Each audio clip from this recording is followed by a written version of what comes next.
nascer, morrer, renascer ainda e progredir continuamente.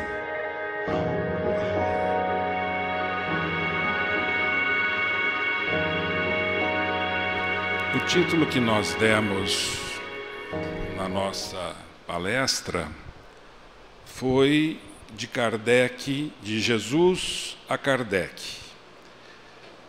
Justamente porque nós vamos dar um passeio na história para que nós possamos entender como é que todas as revelações e todas as advertências que a humanidade recebeu aconteceram ao longo da história. Joana de Ângeles, ela fala que o homem, ele busca de forma incessante a evolução e o progresso. No entanto, isso somente acontece quando ele rompe, pouco a pouco, gradativamente, as couraças que lhe obstaculizam a meta. Heranças das experiências, investe os melhores recursos, então, quando alcança o nível de consciência lúcida. E aí nós vamos ver que este é o momento que o homem realmente atinge o progresso e está no caminho da evolução. E o engrandecimento do homem vai acontecendo à medida que ele vence dentro de si a sombra profunda, fazendo com que valores cada vez mais nobres possam constituir o seu íntimo, fazendo com que haja o desenvolvimento moral e espiritual. Quando nós olhamos a literatura, nós vamos encontrar que o desenvolvimento moral e espiritual da humanidade, ela é de longa duração. E inicialmente nós temos a evolução intelectual, e é o que Allan Kardec coloca no Livro dos Espíritos, que dificilmente nós temos a evolução intelectual seguindo paralelamente à evolução moral. Que nós temos inicialmente o intelecto evoluindo e, na sequência, havendo a moralização da pessoa pelo amadurecimento e pelo desprendimento que ele pode ter das coisas materiais. Assim, todos nós caminhamos desde a animalidade, desde a nossa criação de simples e ignorantes, chegando até a angelitude. No entanto, o tempo que nós vamos demorar para percorrer este caminho, ele é individual, depende de cada um, e a velocidade do progresso vai depender justamente de toda a determinação, de toda a motivação que a pessoa tem em buscar coisas melhores para a sua vida. O homem, desde a criação, há 4 bilhões de anos, ele sempre tem tido oportunidades de conhecer algo diferente no sentido dele se moralizar. E nós vamos encontrar no século 13 a.C. a figura de um legislador chamado Moisés, que, considerado também profeta pelo povo hebreu, ele fez com que, a partir de sua autoridade, ele pudesse dominar a turbulência do povo hebreu.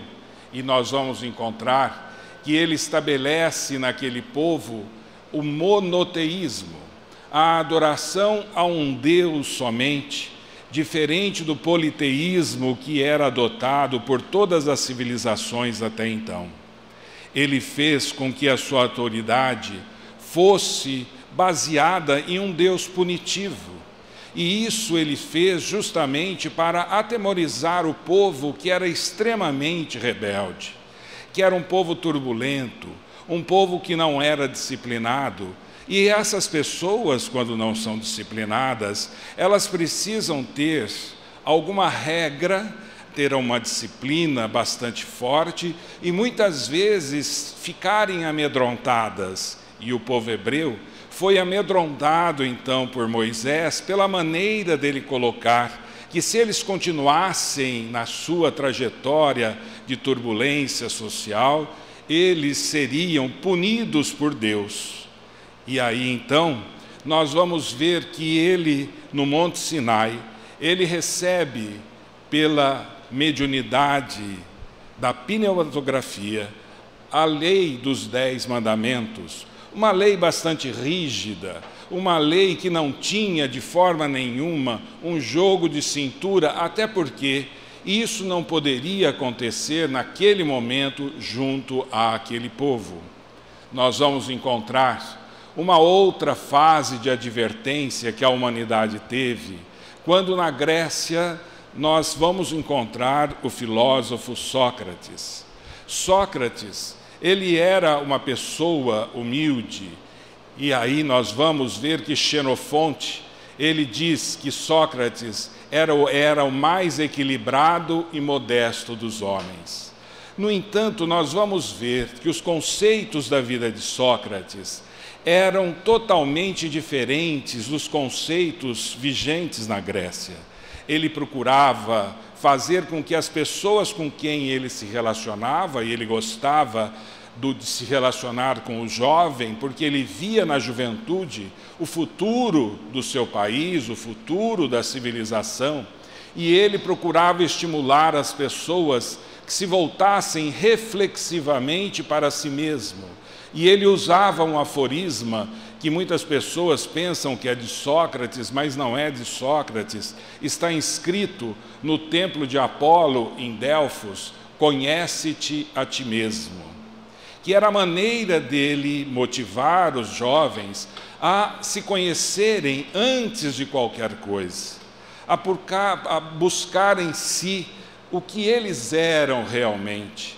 E ele usava uma técnica indutiva para que os jovens pudessem realmente refletir sobre os seus problemas e buscar soluções para cada um de seus problemas a partir da sua vida, a partir da sua modificação, a partir da sua determinação. Depois, 500 anos passaram e nós vamos ver uma outra advertência que o mundo teve, justamente e novamente ao povo hebreu. E por que o povo hebreu? Porque o povo hebreu era um povo monoteísta pela influência e pela orientação de Moisés.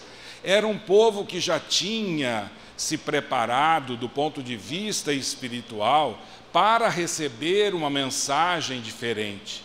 E aí nós vamos ver que o Cristo reencarna para trazer uma mensagem que não era de um Deus punitivo, que era de um Deus diferente, um Deus que falava em amor, em oportunidades, dava esperança aos necessitados, e ele falou em primeiro lugar: não penseis que vim destruir a lei e os profetas, mas dar-lhes cumprimento.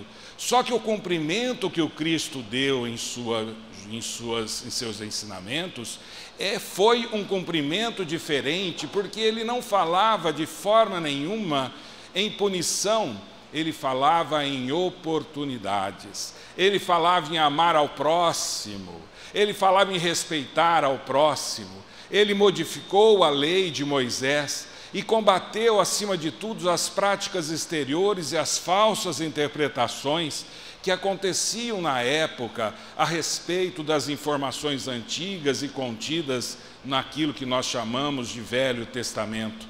Então nós vamos encontrar no Cristo uma nova advertência, um novo caminho aberto para a humanidade. Ele falava, acima de tudo, que nós deveríamos amar a Deus acima de todas as coisas e ao próximo como a si mesmo.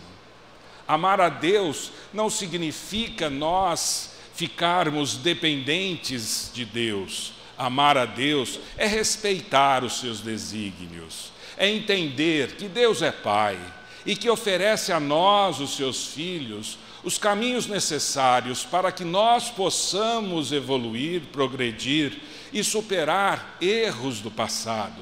Nós vamos ver que ele também falava na necessidade de amarmos ao nosso próximo, respeitando o nosso próximo, fazendo com que o nosso próximo tivesse a oportunidade que nós tivemos em toda a nossa vida, e não cercear o direito do próximo, não cercear a liberdade do próximo.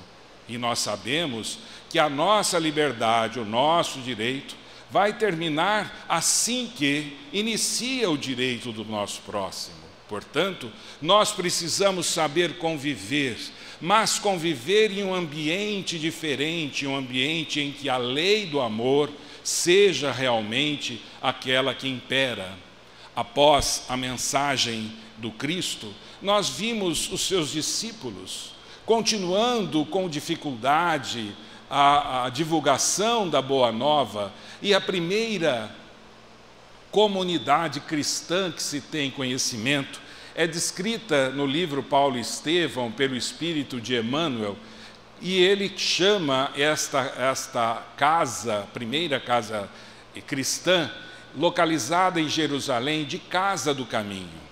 Nesta casa é que aconteciam as reuniões dos discípulos de Jesus com as pessoas que os procuravam para receber orientações, para ter alimento, pessoas necessitadas do atendimento, da saúde. Então ali era um local onde se congregavam os necessitados da época para receber as palavras de esperança que o Cristo havia dado anos antes.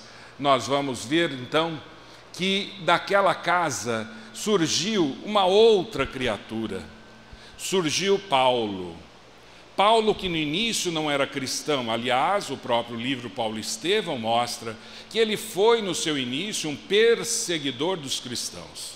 E ele foi um perseguidor justamente pela inveja que ele tinha da forma eloquente que os oradores, que eram os discípulos de Jesus, apresentavam as suas ideias na Casa do Caminho. E aquilo enraiveceu. E nós vamos ver Paulo querendo perseguir os cristãos justamente por causa do seu orgulho que estava ferido. E ele, em determinada época, ele procura o seu líder, Gamaliel, e pergunta para Gamaliel o que ele achava da iniciativa que ele, Paulo, teria de perseguir os cristãos. E Gamaliel, já experiente, já com uma boa dose de sabedoria, disse Saulo, se a mensagem do carpinteiro vier de Deus, não será a sua perseguição que haverá de derrubar, mas, se ela for dos homens, ela se autodestruirá. Mas Saulo não entendeu a mensagem e resolveu fazer a justiça pela sua própria compreensão, até o momento em que quando ele buscava mais um perseguido depois da morte de Estevão, que foi apedrejado, ele, nas portas de Damasco, ele tem uma aparição, e ali a pessoa, o espírito que aparece a Saulo, diz: Saulo, Saulo, por que me persegues?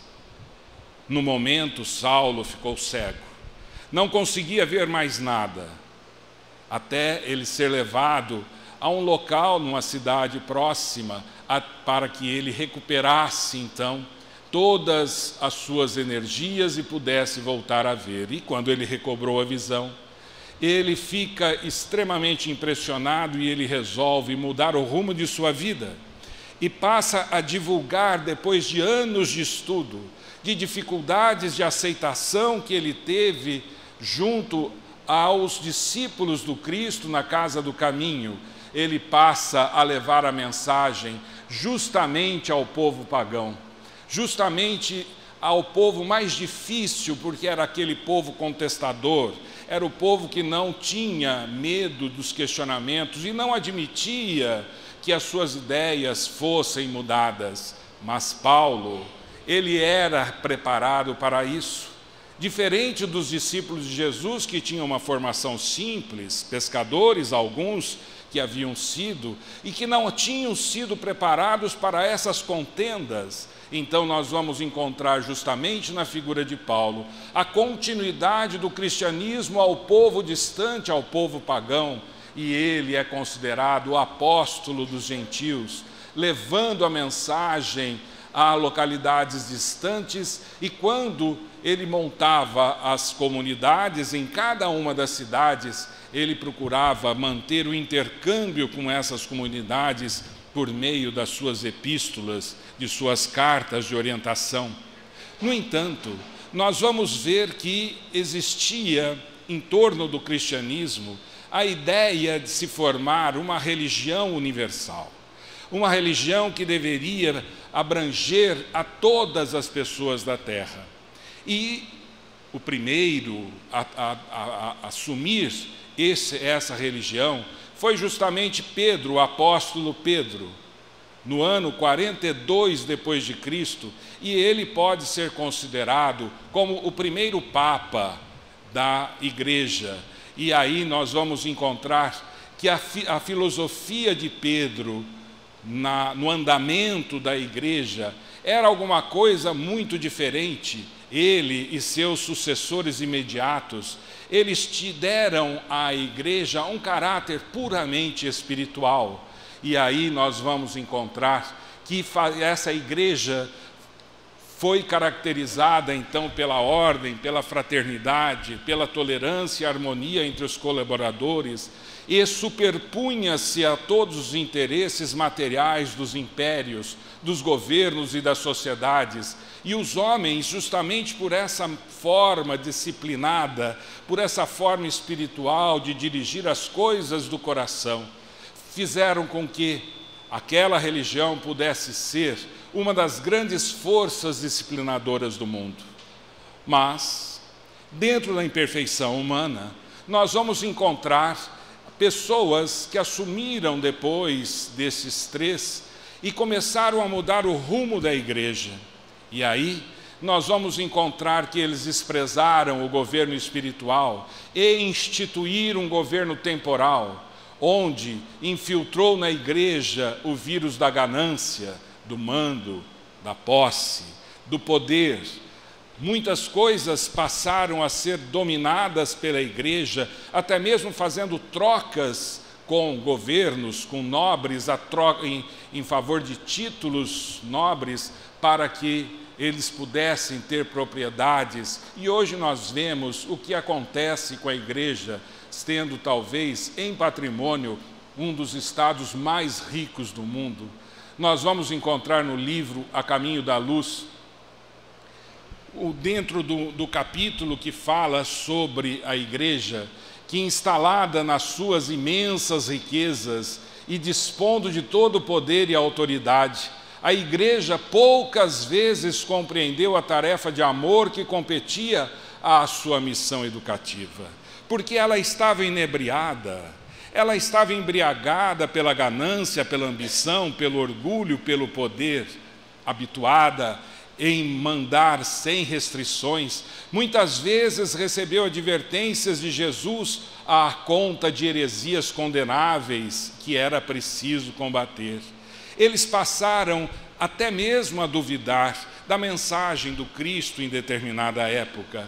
Assim, nós vamos ver que no século XIII surge uma outra figura, uma figura exponencial na cidade de Assis, na Itália, que após participar de uma das guerras santas, de uma das cruzadas, ele retorna à sua cidade, e ele, que era de uma família rica, uma família de comerciantes, após ele ter uma conversa com sua mãe, ele resolve abandonar a família, abandonar a riqueza, a propriedade de seus pais, para se dedicar a algo mais puro, porque quando ele esteve preso durante a Guerra das Cruzadas, ele meditou, ele refletiu sobre a sua vida e sobre tudo o que estava acontecendo no mundo na época. E ele então resolve, ao voltar para Assis, a adotar uma conduta totalmente diferente, uma conduta de simplicidade. E certa feita, Ele estava em uma capela chamada Capela de São Damião, quando ele ouve uma voz: vá, Francisco, e restaure a minha casa. Ele não entendeu muito bem a lição e até ele achou que ele deveria restaurar fisicamente, já que muitas coisas estavam caindo aos pedaços, mas ele, um pouco mais para frente, praticamente 3, 4 anos depois, ele começa a entender que restaurar a igreja era reformar a igreja como instituição e fazê-la voltar à pureza do Evangelho. A partir deste momento, Francisco faz voto de pobreza e começa a pregar a sua doutrina. A partir da sua vida, a partir dos seus exemplos, surgiu a ordem dos franciscanos, uma ordem bastante forte e que prima pela simplicidade. Tivemos a oportunidade de visitar Assis e foi o local realmente onde nós encontramos a simplicidade e a pureza das pessoas, muito diferente das outras igrejas que nós acabamos visitando, que fazia parte do roteiro turístico, e acabamos visitando em várias cidades da Itália. A única que realmente mostrou a simplicidade foi aquela fundada por Francisco de Assis. Muito embora a concessão de indulgências, de perdão pela igreja, acontecesse desde o século III, nós vamos encontrar a corrupção, vamos encontrar as indulgências acontecendo de uma forma muito mais forte, muito mais pesada, a partir do século XIII e persistindo até o século XVI. O que eram essas indulgências? Eram donativos que as pessoas faziam à igreja no sentido de ter as suas faltas perdoadas. Então, ser corintiano na época, por alguns tostões, a pessoa podia ter aí o perdão. Então, nós vamos ver que, nesta época, aconteceu uma revolta muito grande. E no livro A Caminho da Luz, Emmanuel fala que o plano espiritual, o plano invisível, determina a vinda ao mundo de inúmeros missionários com o objetivo de levar a efeito a renascença da religião, que estava corrompida pela ganância e do poder dos homens, de maneira a regenerar seus relaxados centros de força. Assim, no século XVI, nós vamos ver o reencarne de diversas criaturas que trabalharam no sentido de melhorar o estado das coisas no campo religioso. Entre eles, Lutero, que, segundo Hermínio Miranda, é a reencarnação de Paulo de Tarso. Nós vamos encontrar que Lutero, um alemão, ele se revoltava com as indulgências da Igreja Católica. Ele não as aceitava, principalmente pela forma extremamente agressiva que ela era levada em conta. Assim, em 1517, nós vamos encontrar o Papa Leão X oferecendo perdão para aqueles que dessem esmolas para a Igreja, no sentido que a Basílica de São Pedro fosse reconstruída. E por causa deste projeto, Johann Tetzel, um outro alemão, fez uma campanha de marketing bastante grande, procurando convencer as pessoas, desde os pobres, os necessitados, que eles deveriam doar algo, o máximo que eles pudessem, para ter os seus pecados perdoados. E aí nós vamos ver que isso acabou provocando em Martinho Lutero uma revolta, e ele escreve as suas 95 teses. E a partir disso surge uma nova igreja chamada Igreja Protestante. A igreja que protestava o estado das coisas na atualidade. A Igreja Protestante, ela teve um papel educativo, moral, bastante interessante, tem até hoje, principalmente nas igrejas que continuam com a filosofia nascente. No entanto, ela também se aplicou à educação formal. e nós vamos ver várias universidades, inclusive no Brasil, de origem das universidades protestantes, como, por exemplo, a Universidade Mackenzie, a Universidade Presbiteriana. Então, nós vamos encontrar que essa igreja, além do lado educativo moral, também se aplicou ao lado da educação formal.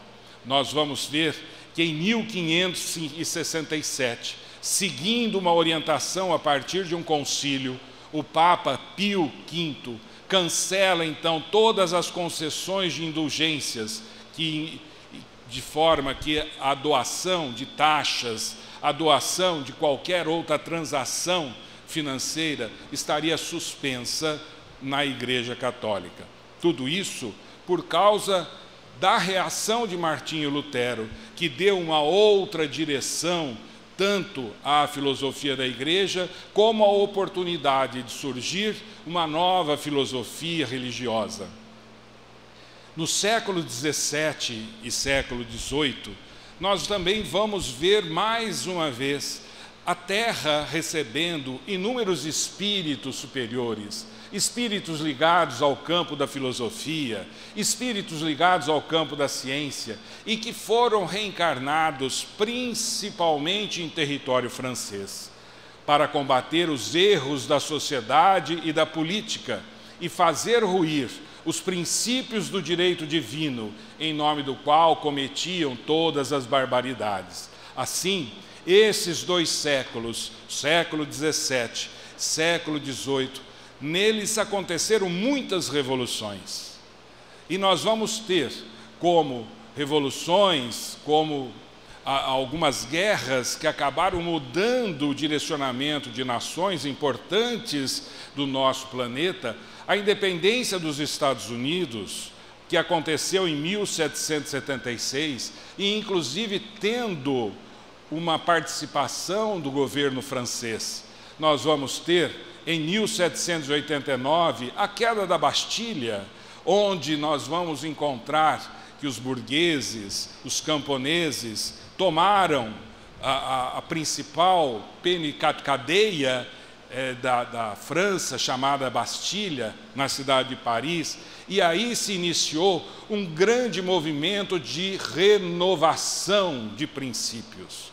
Só que nós vamos ver que, muito embora esta revolução tenha dado como consequência esta bandeira de liberdade, igualdade e fraternidade, nós vamos ver que outros espíritos, eles estavam em momentos de dificuldade espiritual, como, por exemplo, Marat, Robespierre, que fomentavam, aproveitando-se do movimento revolucionário da França, eles aproveitavam para fazer derramamento de sangues, e nós vamos encontrar pessoas guilhotinadas em praça pública na cidade de Paris, justamente em nome da Revolução Francesa. Mas o objetivo da Revolução Francesa não havia sido esse, mas havia sido de fazer com que a sociedade pudesse ter um tratamento igualitário, que a sociedade pudesse ter liberdade e, acima de tudo, fraternidade entre as pessoas. O século XIX se aproximava e nós vamos encontrar nesse século o século das renovações. Vamos encontrar que todos os conhecimentos, todas as áreas do conhecimento tiveram então um arranque, um avanço bastante importante. Muito embora a tipografia tivesse sido descoberta, inventada no século XIII, ela foi tendo diversos aprimoramentos e foi no século XIX que ela realmente floresceu para fazer com que as bibliotecas pudessem acontecer e se servissem de fonte de educação para as pessoas. Nós vamos encontrar o telégrafo, que em 1837 foi inventado por Morse, fazendo com que a comunicação entre as pessoas pudesse ser feita de uma maneira mais simples, muito diferente da nossa internet de hoje, mas mais simples, porque antes, para se comunicar, era apenas por carta, e carta que era levada por cavalos e etc. Nós vamos ver em 1825, com o aprimoramento da locomotiva a vapor, nós vamos encontrar também a possibilidade das pessoas se locomoverem. Assim, esse século era o século da renovação. A ciência afasta-se da sacristia. Um dado bastante interessante da nossa civilização, porque durante dezenas, séculos, a ciência ficou presa totalmente à sacristia, presa à religião, que comandava, além da ciência, a política. Eles determinavam o que deveria ou não deveria ser feito.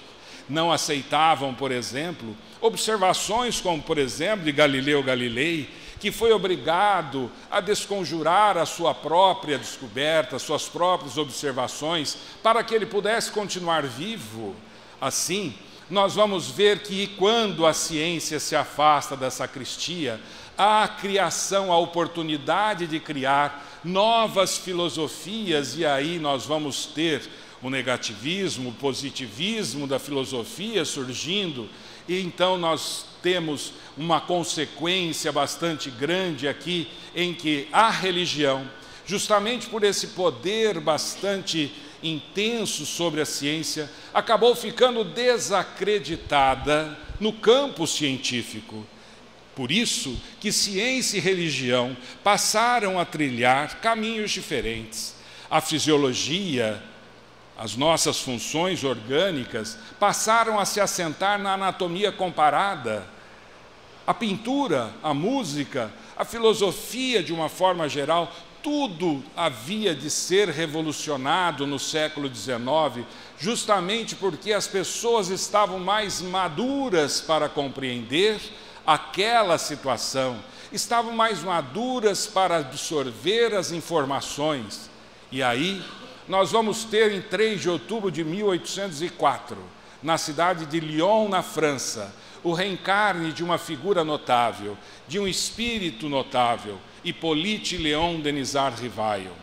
Ele reencarna, e ele reencarna em um lar de pessoas voltadas às leis. Seu pai era considerado, que para nós hoje é um advogado, e nós vamos ver que os seus pais viram naquele jovem, naquela criança, que era uma pessoa com potencial diferente e que precisava ter uma educação diferenciada.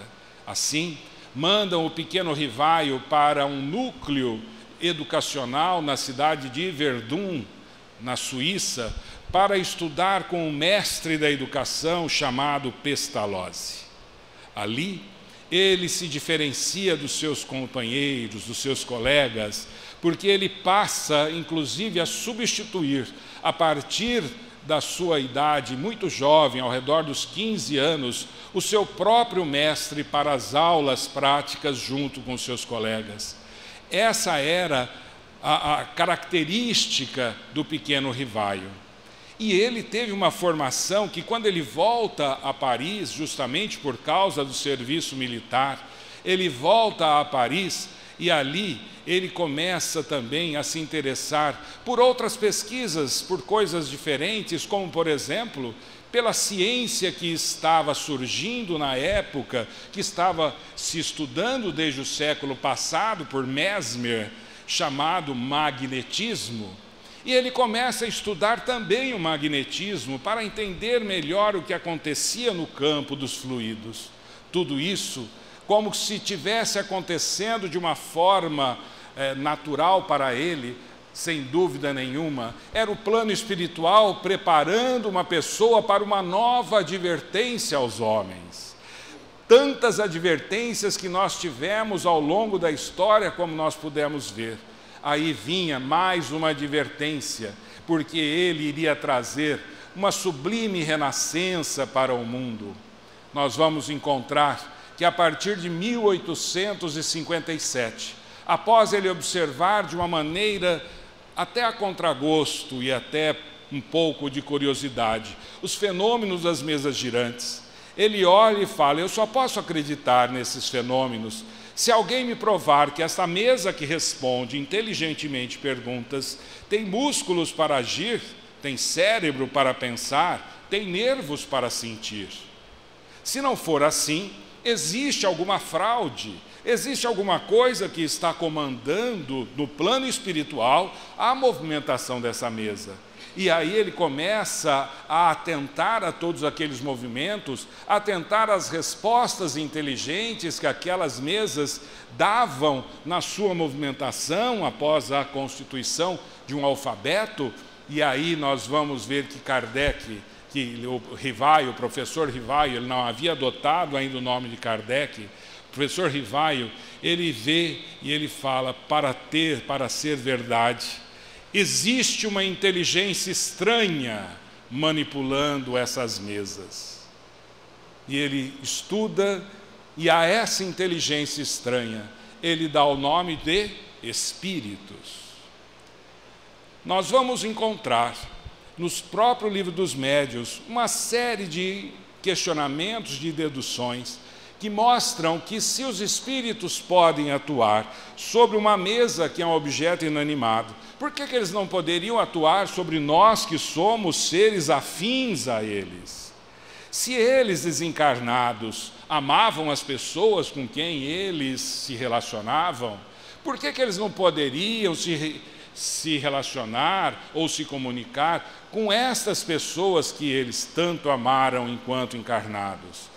Então Kardec fez uma série de deduções e chegou à conclusão que também os espíritos poderiam atuar e deveriam atuar sobre nós, e que os intermediários do plano espiritual deveriam ter um nome, e ele deu o nome de médium. Não existia esse nome até então.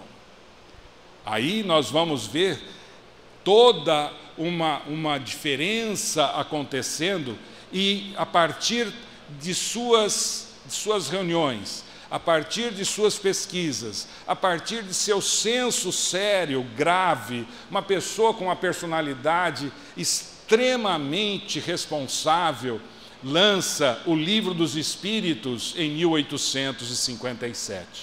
Lança, 4 anos depois, o Livro dos Médiuns. E, em abril de 1864, o Evangelho segundo o Espiritismo.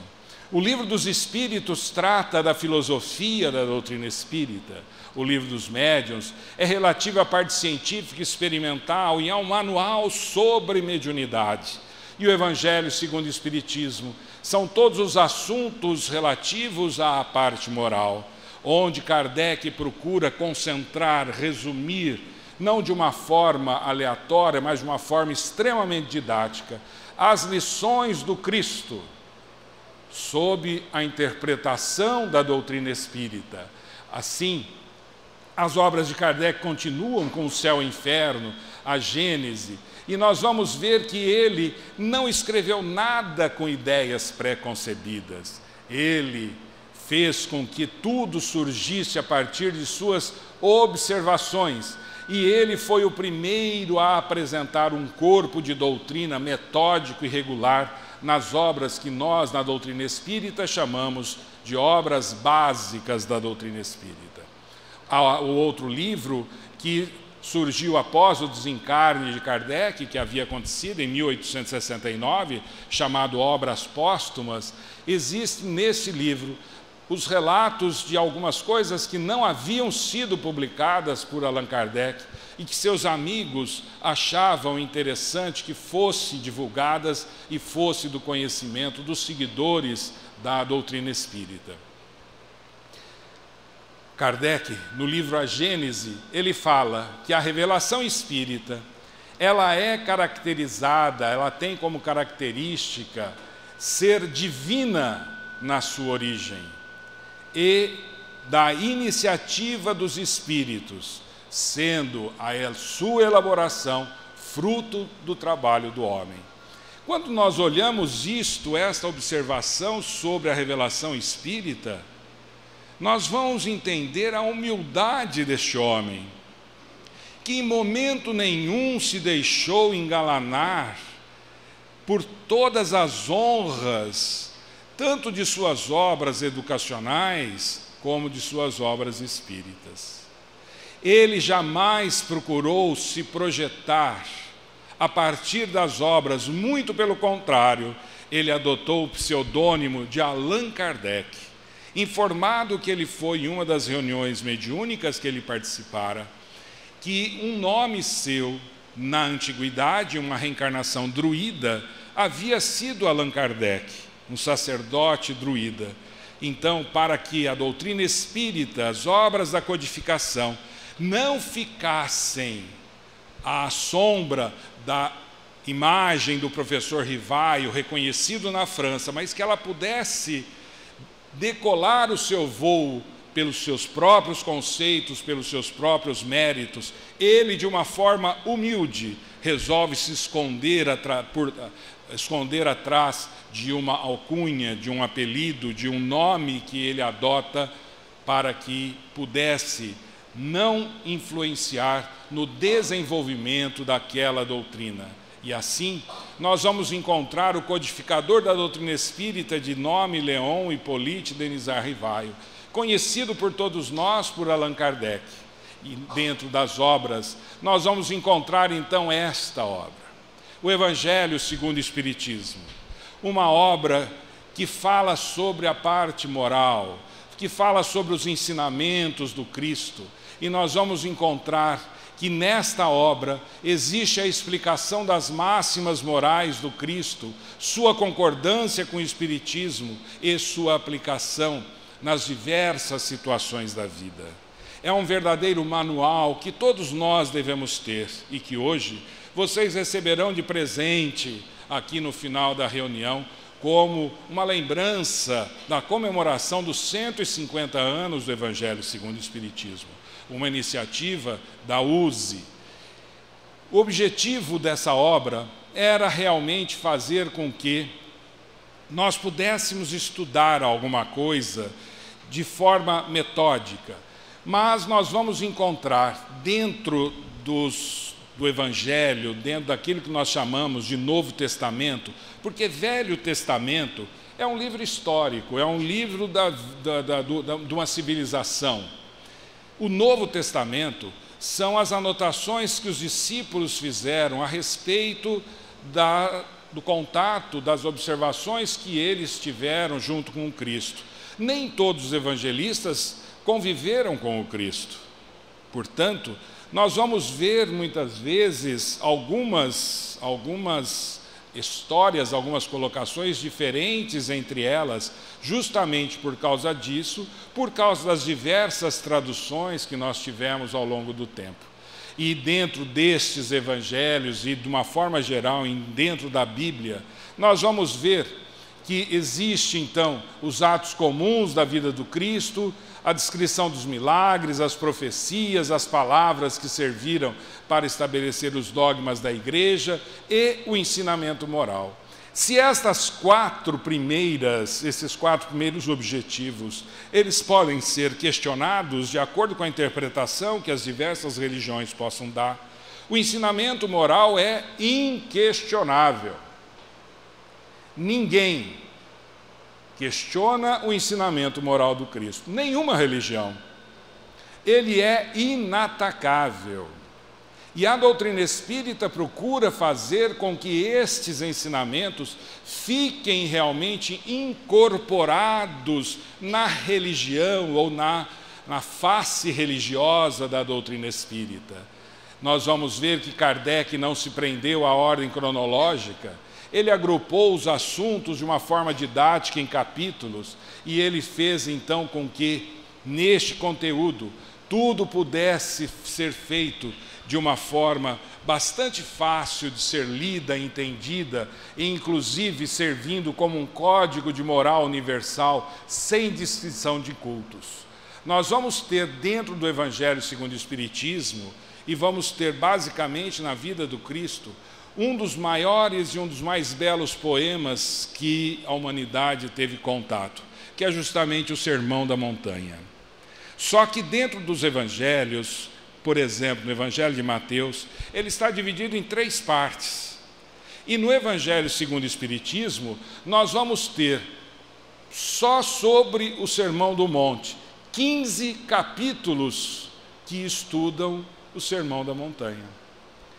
Nós vamos ter todos esses capítulos, desde o primeiro, não vim destruir a lei, falando sobre as bem-aventuranças, falando da necessidade de amar ao próximo como a si mesmo, amar os inimigos, uma coisa muito difícil, mas que nós precisamos tentar, porque esse seria realmente o sacrifício mais agradável a Deus, segundo nos falam os textos evangélicos, porque amar aqueles que nos amam é muito fácil. Mas amar os nossos inimigos, amar os nossos adversários, amar aqueles por quem nós não temos simpatia, é difícil. Mas amar eles e amar os que nos amam é diferente. Porque amar é uma palavra que muitas vezes ela fica popularizada e fica definida em uma ou outra conduta, mas respeitar o direito também é amar. Não agredir, fazendo com que nós possamos ouvir, muitas vezes, as besteiras, as baboseiras, entrando por um ouvido, sair pelo outro, mordendo a língua. O problema de morder a língua é que muita gente fica envenenado pela sua própria língua, pelo seu próprio veneno. Mas nós vamos ver que isso é uma forma de amar, porque nós estamos dando oportunidade para o outro. Vejam que fala da caridade, e que a minha mão esquerda não deve saber o que faz a mão direita. Eu não devo me projetar na caridade, entendendo que fora da caridade não há salvação, mas com uma diferença. Não a caridade assistencialista, não a caridade que vicia, não a caridade que acomoda, mas a caridade que faz com que a pessoa seja valorizada. A caridade ela é feita no momento da necessidade, no sentido da pessoa ficar de pé. A partir do momento que ela está de pé, ela precisa andar com seus próprios passos, precisa andar sobre suas próprias pernas e fazer então com que outros sejam beneficiados. Quando nós adotamos condutas como esta que é adotada atualmente no nosso Brasil, muito diferente da conduta de Dona Ruth Cardoso, que foi quem bolou, quem pensou nos programas sociais inicialmente. Isso que se faz no Brasil é acomodar pessoas, é fazer com que as pessoas tenham aquela caridade, mas fiquem dependentes daquela caridade. Isso a doutrina espírita não aceita. A doutrina espírita, ela realmente faz com que o saco de batata vazio fique de pé. Mas a partir do momento em que ele se sustenta, aquela pessoa, ela tem que ter a oportunidade de retribuir a outros necessitados tudo aquilo que ela recebeu em forma de conforto, em forma de novas oportunidades. Nós vamos ver que dentro ainda do Sermão do Monte, nós vamos ter falsos cristos, falsos profetas, e também falando sobre a prece, a forma de nós orarmos. Não a forma decorada, mas a necessidade de nós orarmos com o coração. Algumas observações sobre o Sermão do Monte, por exemplo, de um filósofo que fala: o Sermão da Montanha é o Evangelho resumido, é a alma do Evangelho, é a essência do cristianismo. Mahatma Gandhi, o Sermão da Montanha é a mais bela página da humanidade. Por si só preservaria os patrimônios espirituais humanos, ainda que se perdessem os livros sagrados de todas as religiões.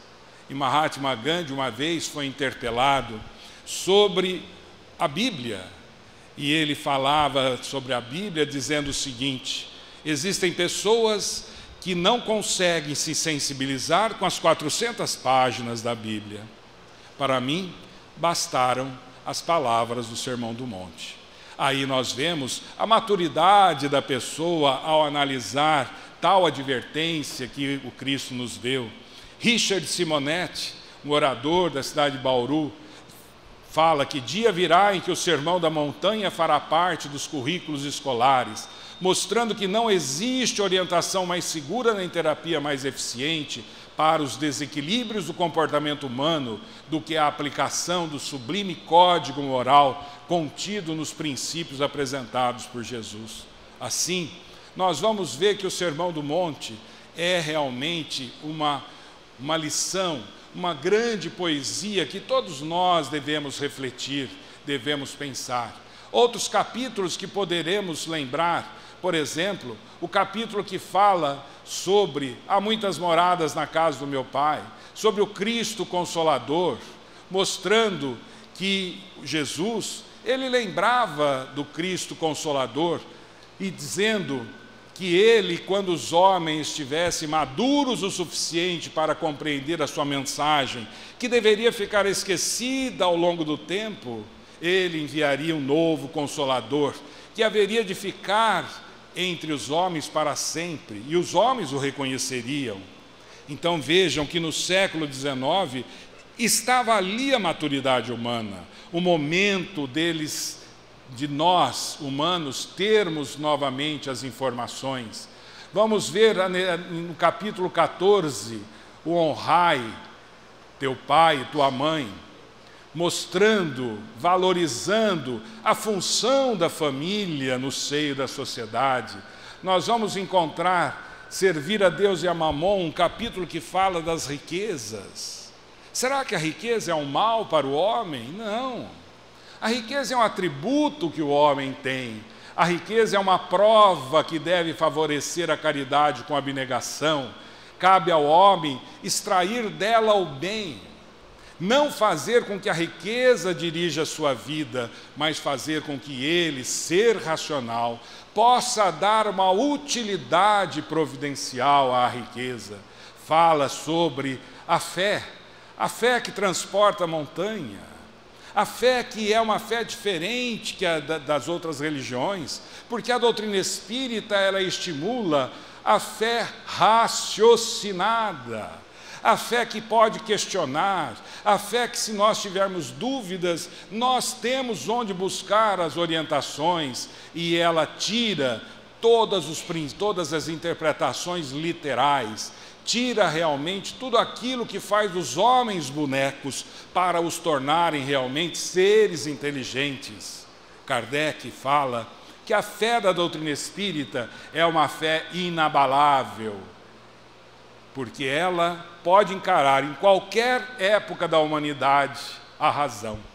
Assim, nós vamos encontrar todas estas informações em o Evangelho segundo o Espiritismo.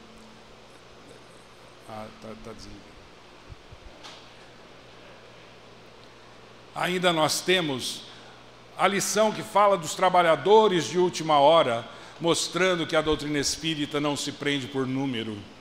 A doutrina espírita não pensa no proselitismo. A doutrina espírita não faz questão da quantidade de trabalho, mas da qualidade e, acima de tudo, da persistência do trabalhador. Nós vamos ainda ver no próprio Evangelho segundo o Espiritismo um capítulo falando do casamento, falando da indissolubilidade, e vejam, em 1864, Kardec falava sobre o divórcio, que somente na década de 80 do século passado foi oficializado no Brasil. E na época ele já falava, o Espiritismo não é contra o divórcio, porque só se separa realmente aqueles que já estão separados intimamente. Mas nós vamos entender de uma forma diferente ainda toda essa situação, porque a doutrina espírita nos fala na necessidade de nós vermos a vida pela reencarnação como oportunidades que nós temos, porque se nós olharmos somente o lado da separação, muitas vezes esta separação conjugal, ela é emocional e transitória, dependente de fases que o casal passa, e nós não podemos ser tão imediatistas. Nós precisamos pensar, precisamos raciocinar, precisamos dar tempo, precisamos compreender, precisamos tolerar, porque nós também somos tolerados e devemos ser compreendidos. Só é compreendido aquele que compreende. Então a doutrina espírita fala da reencarnação, e isso amplia a visão dos problemas da convivência familiar e do relacionamento com a sociedade. Ainda no Evangelho segundo o Espiritismo, nós vamos ter alguns capítulos que falam sobre algumas frases, algumas passagens que ficamos em dúvida se Jesus havia dito realmente, mas nós vamos ver que as explicações dos estudiosos dos Evangelhos falam que muitas dessas frases, elas foram escritas muito tempo depois do desencarne do Cristo. A língua hebraica, ela era pobre em verbetes e as palavras tinham vários significados, por isso que nós precisamos tomar cuidado com a interpretação literal dos textos evangélicos. Teresinha de Oliveira, uma espírita da cidade de Campinas, ela elaborou um manual de interpretação do Evangelho, onde nós, para interpretarmos textos evangélicos, precisamos entender quando ele foi dito, o que significavam as palavras. E aí nós podemos tirar o melhor proveito das informações. E nós vamos ver ainda que os próprios evangelhos tiveram várias traduções ao longo do tempo e que podem ter sido modificadas de acordo com as línguas. Ainda nós vamos encontrar capítulos, como por exemplo aquele que fala sobre a candeia debaixo do alqueire, que nós não devemos colocar o ensinamento embaixo para ficar egoisticamente preso a nós, mas nós devemos colocar o ensinamento em um candeeiro, que possa servir de luz para todos aqueles que queiram ver as luzes. E aí Karl-Schutel fala que as parábolas contidas nesse capítulo constituíram-se parte dos ensinamentos de Jesus, e elas eram alegorias que continham ensinamentos morais, sugeriam figuras e quadros de ocorrência cotidiana para facilitar a compreensão das criaturas que conviviam com o Cristo. Portanto, nós precisamos entender quando e para quem tudo isso foi dito, para que nós possamos tirar a interpretação real. Ainda nós vamos ter no próprio Evangelho o capítulo que fala sobre a mediunidade gratuita, que fala sobre o dom de curar. E Dora Encontre, ela diz que dentre os empenhos morais do médium, um dos maiores deve ser o de abnegar-se, o de agir no bem, sem desejo de recompensa de qualquer espécie. É a mediunidade gratuita porque a doutrina espírita, no livro dos médiuns, fala que a finalidade da mediunidade, segundo a doutrina espírita, são duas. Uma é provar a imortalidade da alma, é trazer mensagens de conforto, de consolo, é fazer com que espíritos necessitados possam ser orientados no sentido de mudar o rumo de suas vidas, mudando o seu quadro emocional. Mas a segunda ferramenta é de servir de instrumento de evolução. Assim, se o médium faz da mediunidade uma boa prática, realmente a mediunidade é um instrumento que faz com que flores poderão surgir a partir de uma semeadura em terreno fértil, de uma forma bastante positiva. E assim nós vamos ver que a doutrina espírita tem um tríplice aspecto. É só nós olharmos todos os livros kardecianos, todo o conteúdo do Evangelho segundo o Espiritismo, e vamos ver que a doutrina espírita, ela é uma filosofia. E a filosofia está contida em O Livro dos Espíritos. Ela fala sobre ciência da observação no Livro dos Médiuns. E tudo isso não teria diferença nenhuma de outras filosofias, se não fosse baseada em um legado moral. E este legado moral é justamente o livro que neste ano faz os 150 anos. A doutrina espírita, ela tem um corpo doutrinário pelo seu tríplice aspecto, e ela tem valor para a sociedade, um valor que é atemporal, justamente pela condição que ela oferece de interpretação dos ensinos do maior filósofo que habitou a Terra. Assim, nós vamos encontrar que Allan Kardec, o professor Rivaio, ele foi respeitado e ele é respeitado por todos os espíritos que se comunicam de uma forma séria com os médiuns. Emmanuel, o mentor de Francisco Cândido Xavier, falava o seguinte: que Jesus é a porta, mas para nós entendermos a mensagem do Cristo e entrarmos por esta porta, nós precisamos ter a chave, e a chave são os ensinamentos de Kardec. Assim, muitas vezes na nossa vida, nós podemos estar em uma sinuca, em uma condição como esta, em uma dúvida, por qual caminho seguir? Por onde eu devo trilhar? E aí, o nosso livre-arbítrio deve falar. Somos pessoas inteligentes que devemos decidir sobre a nossa vida. Temos discernimento para que a gente faça a opção por caminhos seguros, por caminhos que nos levam à paz de consciência, à consciência lúcida. Nós devemos ter a orientação maior.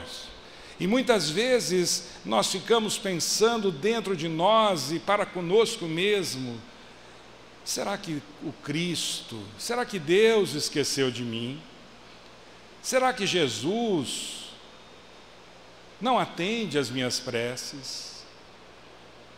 Mas nós podemos concluir que muitas vezes as advertências chegam para nós, as orientações para adotarmos condutas e modificarmos caminhos se apresentam para nós, mas o nosso livre-arbítrio, a nossa ganância, a nossa intenção de poder, o nosso orgulho fala mais alto. E nós fechamos os ouvidos àquelas orientações e ouvimos o outro lado, o lado da materialidade, o lado do imediatismo. Precisamos, antes de questionar, fazer uma análise crítica de nós mesmos e sentir que o Cristo, Ele não se esquece jamais de nós. Ele está sempre de braços abertos a buscar os seus filhos, buscar aqueles que querem segui-lo.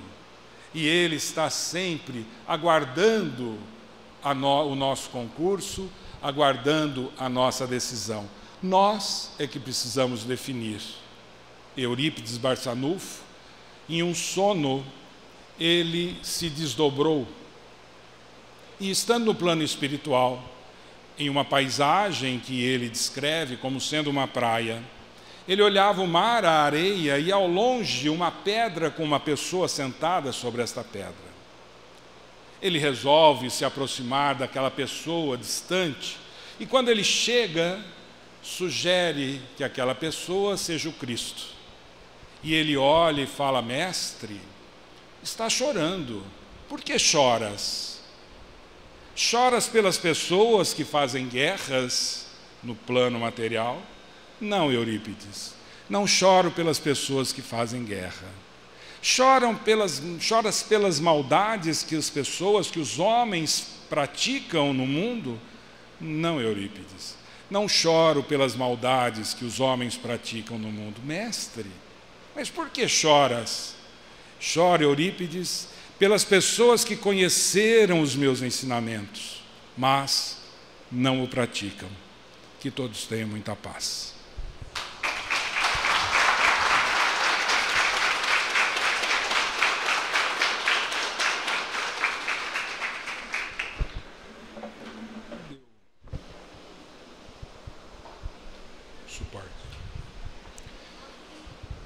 No encerramento da nossa reunião, procuremos mais uma vez fechar os nossos olhos, agradecer a oportunidade que nós tivemos de juntos estudarmos aspectos da nossa civilização